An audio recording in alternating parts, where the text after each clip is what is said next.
यासनी जमीन फुकटचे पाहिजे आहे, आम्ही द्यायची काय यासनी का आम्हाला मारून टाकत्या तिने? जमीन आमच्या हक्काची, या सरकारचं करायचं काय? देवेंद्र फडणवीसचं करायचं काय?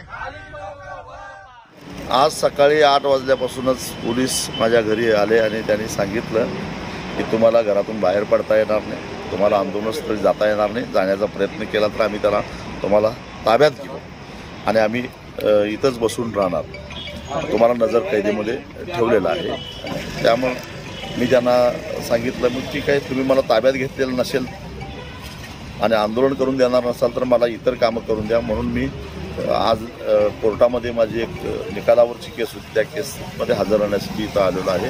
परंतु आंदोलन ठरलेल्या वेळी होणार. सरकारनं कितीही दडपशाही केली, काही केलं तरी आंदोलन हे होणार. छत्रपती शिवाजी महाराजांनी आम्हाला गनिमी कावा शिकवलेला आहे आणि त्या गनिमी काव्यानंच आंदोलन होणार. आजच नव्हे तर इथून पुढं कसलीही सूचना न देता सातत्यानं आंदोलन होत राहणार.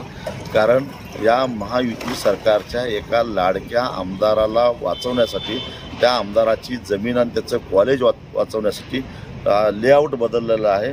आधीचा लेआउट बदलला, नंतर दुसरा टाकला जो सरकारी जमिनीतून जात होता, गायरांमधून जात होता, फॉरेस्टमधून जात होता.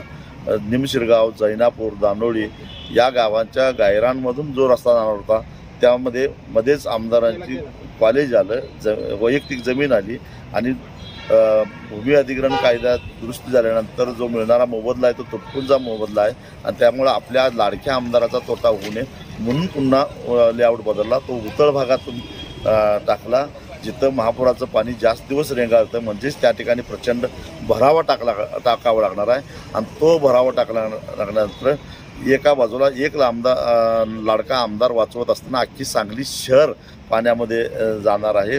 मौजे डिग्रज, कसबे डिग्रज असेल, समडोळे असेल, कवटेप्राण असेल, दुधगाव असेल, खोचे असेल, भेंडवडे, लाटवडे, त्याचबरोबर